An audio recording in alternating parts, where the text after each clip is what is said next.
Hey everybody, and welcome back to another One of Everything Wednesdays. I am your host, MrBevers. That's right, we're back again. Only this time we've got a new store, and holy moly, look at these packs. Look how many there are. Holy moly. I'm excited. Are you excited? I'm excited. It's going to be a long haul for this store. There's over 100 packs here. Over 100 unique packs here. The most we've opened for the channel, for any store. The previous winner was, I believe, the Trading Post with 88 packs. So, man, we're in for a long haul. That's for sure. So, this place is MOZ Magic, and they are located in Erin, Ontario, and which is funny because that's actually pretty close to where I live. I live not super far away from Erin. It's about a half-hour drive or so, maybe 45 minutes. Takes a little bit longer to get to MOZ because he's sort of like on the north end-ish. The store is on the sort of like, it's a straight shot from where I live. It's basically one road, and you just follow it almost all the way there, which is kind of funny. But I'd never heard of MOZ before. And when I was out in the east end of Toronto, hitting up stores around that area, a customer at the store told me about MOZ and was like, hey, if you're doing this thing, this One of Everything, you should really go check out MOZ. And I went, I've never heard of this place. What's it? Where is it? And he's like, oh, he's in Erin. And I was like, Erin's near where I live. How have I never heard of this place? And he's like, I don't know, but you should go check it out. And I was like, okay. So, of course, I punched it in and I looked it up and I went, yeah, this looks like a place I need to go. Of course, the pictures that they had on Google were, fairly limited. I mean, there was only a few photos, but the photos that were there, I was like, if this is on the shelf still, I need to go there and see. And, yeah, it's on the shelf still. It's on the shelf still. And it's not that the store doesn't see a lot of business. They definitely do. The place was actually, not packed per se, but I would say there was about like 10 or more people there participating in the Modern Horizons pre-release when I went. So that gives you an idea of concept of time of when I went to this shop. I was just too excited not to open this store. So I didn't bump anybody because thankfully I was just coming to the tail end of the last store I hit up when we went out to the east end of Toronto, which was Comic Book Addiction, which is actually the store where I heard about this. So there you go. But yeah, I got talking with Mo. Mo's a great guy. There's a link below in the description for their store page as well as their Facebook page. Check them out. They sell online as well. Like they have, I think, a Crystal Commerce page. So I don't know if I'm assuming he ships internationally. I have no idea, to be honest, but I would assume he does. So check him out. He's got a lot of stuff. I'm super excited because there's a pack in here that I didn't even get a chance to open any when I started playing back in the day. Because I started playing around Ice Age, and I don't know, do we have Ice Age in here? I don't know if he had the Ice Age packs in here. Yeah, I don't think he did. Or at least I don't see it in here. But I mean, like, I started playing around here. Homelands and Chronicles, right? Which is cool. Oh, there's the Ice Age pack. See, it's even earlier. So you can see. So, like, I started playing around Ice Age Chronicles time frame, but then I stopped before Alliances came out, unfortunately for me.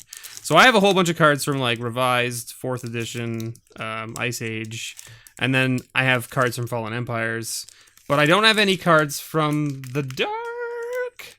That's right. He actually has a box of the Dark on the shelf still.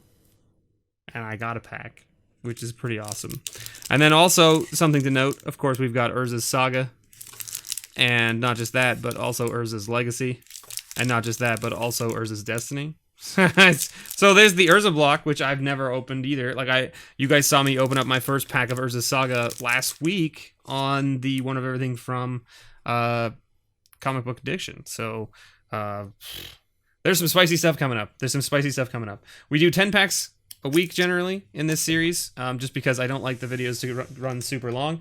So stay tuned for the rest of these. Holy moly. And if you want to know when they go live, well, it's every Wednesday. Every Wednesday at 2 p.m. Eastern Standard Time, the video will go up. So if you want to make sure that you're following this whole series for this store, it's going to be at least 10 weeks of packs from MOZ Magic. MOZ. It's MOZ Magic, not MOZ Magic. Anyway, let's do the 10 packs for this week. And the 10 packs we've got War of the Spark. Of course, they now have Modern Horizons available because at this point it is released. So they couldn't sell it to me on the day I went because I went on pre-release weekend, right? So they do have Modern Horizons now for sure. And then they've got War of the Spark, Ravnica Allegiance, Ultimate Masters, Guilds of Ravnica, Core Set 2019, Battle Bond, Dominaria, Masters 25, Rivals of Ixalan, and of course Unstable is where we'll end this week. So let's put those over here like so. Also, Mo was so gracious as to give me a playmat because he didn't have any business cards for me to put in the video. I normally like to have a business card here so that it has the information of where they're located and all that kind of stuff so that I can leave it in the video and it gives me an idea of like, it keeps, but playmat is fine too. Thank you, Mo. I really appreciate it. And so let's get right into it. And then for those of you who don't know what's going on, and I told Mo this as well when I was buying the packs, so he knew what was going on, is that anything of value that I open out of these packs goes into my patron pile. So if you're interested in getting in on the pack cracking value, every patron of mine that rolls over each month, so like the month that they join, essentially, they get just whatever their reward is. But every month that they roll over, they get a pull from the patron pile. And the patron pile is cards from all of the cards of note and value out of the cards I open from the One of Everything series. So the patron pile right now is fairly big. It's got a lot of stuff in it from all over the place because I end up only keeping the card, like I keep all the bulk. Everything else that's over any kind of dollar value goes into the patron pile, and then I give it away to my patrons because they basically help me buy all of these packs to be able to show them to you guys. So why not? Why shouldn't the patrons get those cards back, right? I think they should. I think that makes sense. I hope you guys all agree. If not, so what? Enjoy the pack openings. Let's get right into it. War of the Spark. Boom. Prison Realm. Challenger Troll. And Kazmina. We wanted the other one. The other blue one. Ooh, but a Krenko. Krenko's pretty good. We'll take a Krenko. And we did get a foil here. We got a foil Thundering Ceratok. And of course we got a island and just a zombie army token. Alright. So the first week's going to be kind of, like it's going to be the standard stuff, right? The stuff that's still in standard, stuff that might be worth noting for the purposes of it being playable in standard. We've got a Gate Colossus. Rhythm of the Wild, very good enchantment. We've got an Incubation and Incongruity. And our rare? Ooh, Judith. Judith's a good, nice little rare to hit. In fact, Judith with Krenko. Yes, please, I'll take it. We got an Azorius Guildgate and, of course, a Spirit token. Ultimate Masters is next. Oh, we could hit something spicy here. Oh, man. It didn't rip properly. Curse you, Ultimate Masters packs, being so finicky. Alright, rare on the top, right? Foil first. Elemental token into a foil Grave Scrabbler.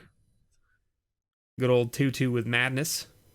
And our rare, Creeping Tower Pit. Well, it's a manland, so there is that.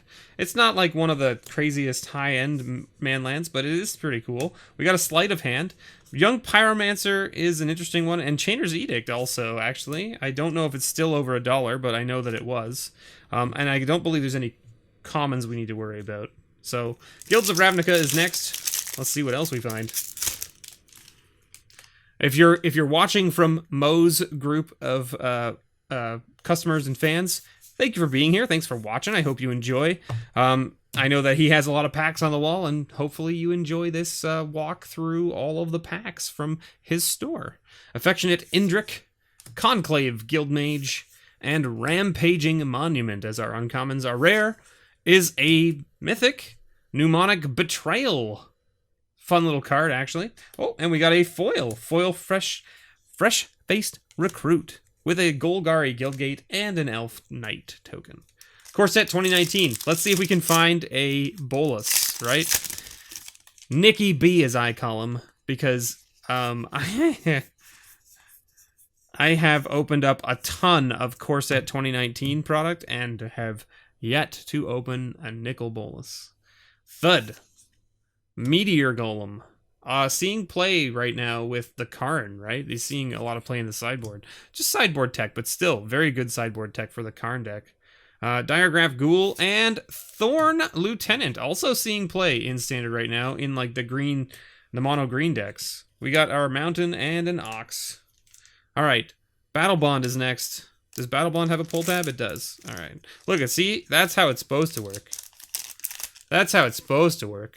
All right, Zombie Token, Island, and Seedborn Muse. That's a pretty good hit. We'll take it. Nice little card. Untap all your permanents that you control during each other player's untap step. We'll take it. And then, of course, we've got just some uncommons here. Nothing of super note there. Dominaria is next. We can hit that Teferi, right? Teferi's still seeing a big price tag on him, right? It sure is. Hey, why are you not... Stay. Stay. Stay. Stay. Good Soulblade Corruptor. All right. Let's see. What do we got? In Bolas's Clutches. Board the Weatherlight. Oh, we got a Shalai. And then we only got 2 uncommons. We only got 2 uncommons, and then we got Shalai, which means we got a foil, and it took the uncommon slot. Is that how this works? I don't know. The Dominaria packs were so weird, I can't remember. But Shalai's a very good card. We did get a foil. Oh no, we did. Wait. What? How did this... I thought that... That's an interesting thing. I thought that if you got a legendary creature as your rare, you got 3 uncommons. Not an because we just got 2 legends in that pack. And I thought that wasn't how that was supposed to work. But it's been a while since I've opened Dominaria, so maybe that's not the case. Maybe I'm just forgetting, which is also quite possible, you know. Old age is a hell of a thing, right? Masters 25 is next. Let's see. We got Exclude. Ooh, Street Wraith, we'll take it. Pyroclasm, also another solid uncommon. And Sundering Titan. Good old Sundering Titan. And our foil is an Ire Shaman. With our little morph token there. Rivals of Ixalan. A couple... Is there an uncommon from this? Mistcloaked Herald I don't think is worth over $1. Reckless Rage is seeing play in the Dreadhorde Arcanist decks with Feather. Because you target your own creature as well, which means you get to put this back. Right? It deals 4 damage to target creature you don't control and 2 damage to target creature you do control. So it targets your creature, but it does 4 damage. So it doesn't kill the Dreadhorde Arcanist because they have 3 health. Right? So then you can flash it back for 1 when it attacks, right? And kill something for 4. And if you have Feather, it puts it back in your hand. Really cool. Really cool mechanic, in my opinion. I don't think it's over $1, but like it's still a really cool card. Legion Lieutenant, just, you know, your captain for vampires. Cacophodon, and Dire Fleet Poisoner. Oh, we got a foil. Foil Stormfleet Sprinter. It's a gorgeous foil, actually.